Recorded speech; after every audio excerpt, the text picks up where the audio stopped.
En la Ciudad de México, encontramos calles que llevan el nombre de oficios y gremios de artesanos, y algunas de ellas nos remontan a los orígenes del movimiento obrero mexicano. En la segunda mitad del siglo XIX, se formaron en el país comunidades que promovieron la construcción de una sociedad justa, como las primeras asociaciones mutualistas y la primera Organización Nacional de Trabajadores, el Gran Círculo de Obreros de México. Y hacia el fin del siglo, despuntarán el sindicalismo y la huelga como instrumentos de presión fundamental.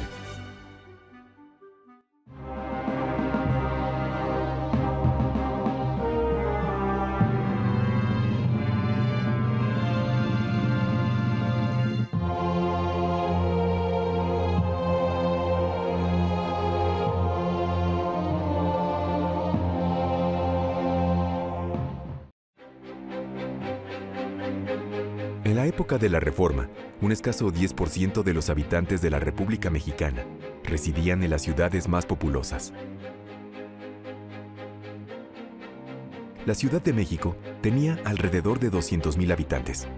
Ocupaba el segundo lugar de todo el continente y combinaba rasgos del mundo rural con otros de la vida urbana. Por sus calles circulaban carruajes y personas, junto a vacas, burros y caballos. Desde tiempos lejanos, fue un centro de decisiones y de reunión de élites políticas. Y en ella se concentraban y redistribuían muchos tipos de mercancías, y confluían buena parte de los caminos. Era una ciudad en la que se reunía un segmento importante de la clase económica dominante, y se concentraban diversos giros comerciales y negocios, lo que era un foco de atracción para las migraciones internas. La población de las ciudades del país era muy variada. En los estratos sociales elevados estaban los hacendados, prestamistas, grandes comerciantes, la alta burocracia, así como parte de las jerarquías militar y eclesiástica. Por debajo de ellos se encontraban los profesionistas, médicos y abogados, entre otros, los tenderos y los empleados públicos. Las clases populares, la gran mayoría, las componían los artesanos, productores agropecuarios y trabajadores no calificados, cargadores, jornaleros, arrieros, servidores domésticos y aguadores. Al final de la jerarquía social estaban los mendigos y los llamados léperos, que vivían en las calles. La desigualdad social prevalecía en el país.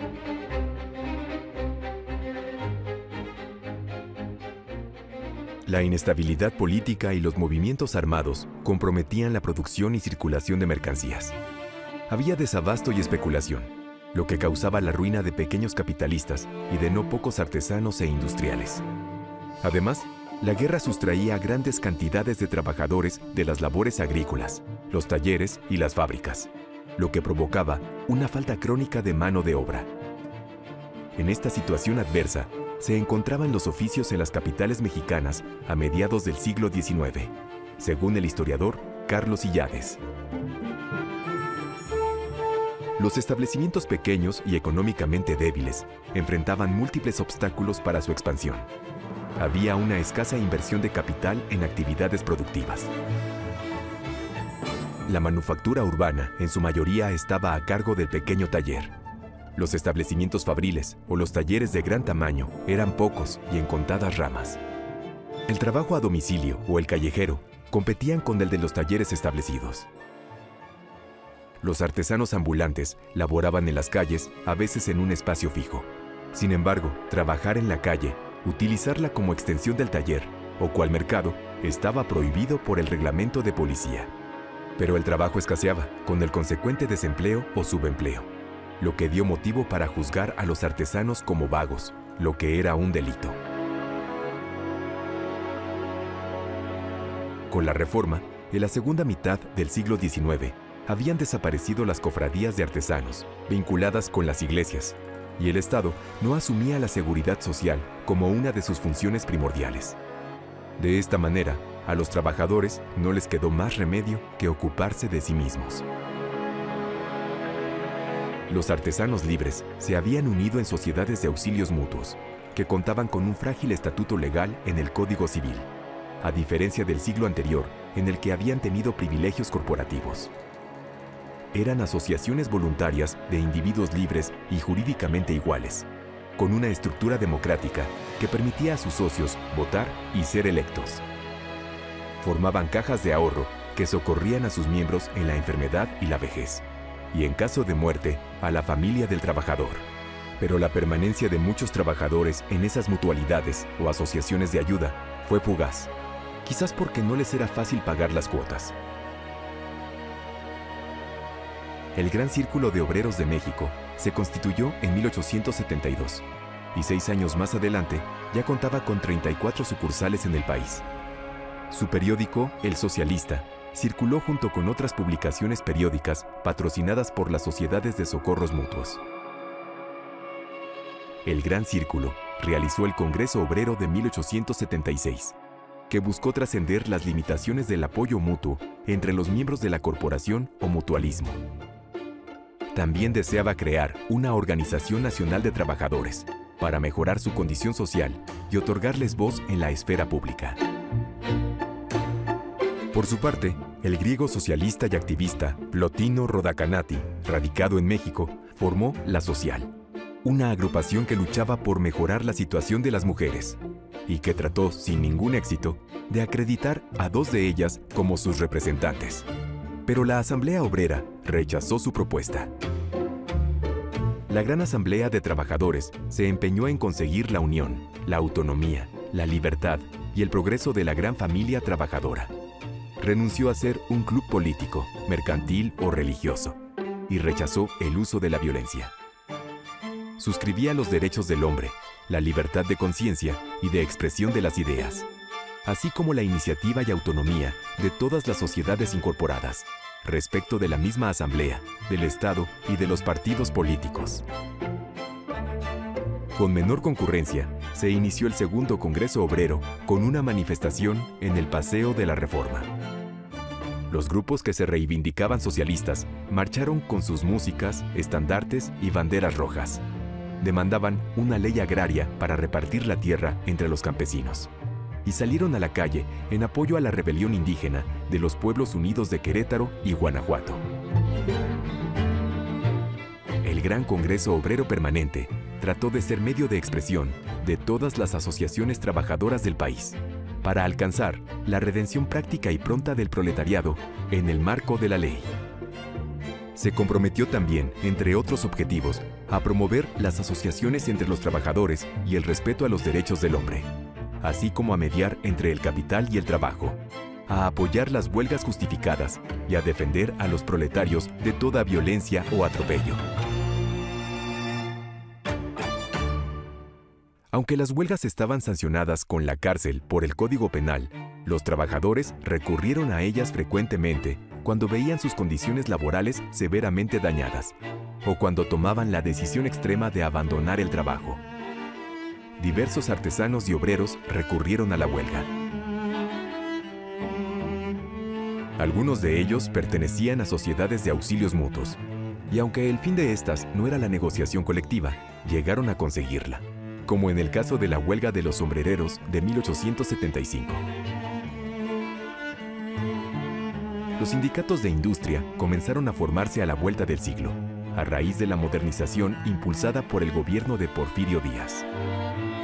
En ese sindicalismo inicial, fue importante la intervención del Partido Liberal Mexicano, en cuya creación participó en 1905 Ricardo Flores Magón, líder anarquista, socialista, filósofo y escritor, considerado como uno de los luchadores más perseverantes a favor de la causa de los trabajadores.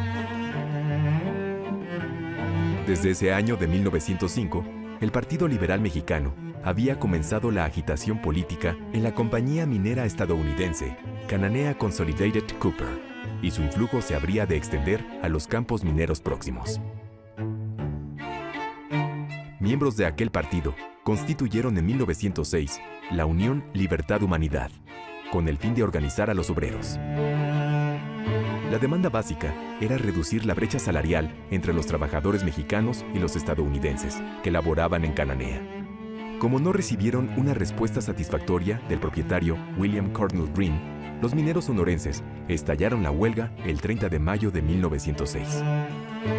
Al día siguiente, el 1 de junio, el gobernador de la entidad, reforzado por 275 voluntarios estadounidenses, comandados por 5 Rangers o guardias de Arizona, sometió a sangre y fuego a los huelguistas. Militantes del Partido Liberal Mexicano también impulsaron la formación del Gran Círculo de Obreros Libres de Río Blanco en 1906, al que se incorporó una agrupación similar en la fábrica de Santa Rosa, que poco después realizó una huelga en protesta por las multas que les imponía la patronal por casi cualquier motivo. Muy pronto los secundaron los trabajadores textiles de Puebla y Tlaxcala. Los empresarios agrupados en el Centro Industrial Mexicano respondieron con un paro patronal, es decir, cerrando las fábricas, mientras que el general Díaz expidió un laudo forzando a abrir todas y reanudar las labores a partir del 7 de enero de 1907. Las fábricas acataron la orden presidencial, a excepción de la fábrica de hilados y tejidos de Río Blanco, donde no revocaron el reglamento que autorizaba las multas. La madrugada de ese día, los trabajadores, encolerizados, saquearon e incendiaron la tienda de Raya y liberaron a los presos. Y cuando se dirigían a las fábricas vecinas, un destacamento militar abrió fuego contra ellos. El siglo XX trajo nuevas organizaciones obreras.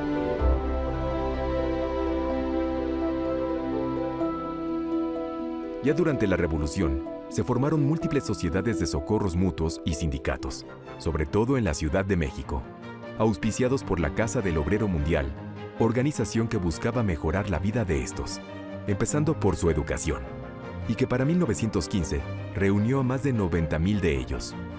Fue común que operarios y trabajadores crearan estas agrupaciones. Unos años después, el derecho de huelga y el de sindicalización quedaron legalmente reconocidos en la Constitución de 1917. En el siglo XIX hay cambios muy importantes en el mundo del trabajo urbano y en las formas de organización de los trabajadores. Los trabajadores venían de la industria gremial y en la industria gremial, que era jerárquica, los trabajadores pues digamos, no tenían derechos políticos, por ejemplo, y había un monopolio del trabajo. En el siglo XIX, con el inicio del periodo nacional, los trabajadores, por un lado, experimentan la decadencia de los gremios y tienen que buscar otras formas de agrupación, de organización para poder defender su trabajo y sobre todo protegerse ante los problemas económicos, etc. Entonces lo que hacen es crear organizaciones nuevas que son las sociedades de auxilios mutuos. Las sociedades de auxilios mutuos que surgen a mediados del siglo XIX tienen ese propósito de dar socorro a los trabajadores o a sus familias en caso de problemas económicos o del fallecimiento de los trabajadores. Con esa forma transitan los trabajadores en el siglo XIX y todavía llegan a principios del siglo XX, cuando lo que se forman ya son sindicatos, que son sindicatos industriales y que es una forma de organización de los trabajadores distinta. Entonces hay ese cambio fundamental. Y otro cambio fundamental que se experimentará después en el siglo XX es que al quedarse los trabajadores sin formas de protección que antes venían de la Iglesia, en el siglo XIX lo hacen por sí mismos y en el siglo XX pues ya será el Estado el que se encargue de la seguridad social.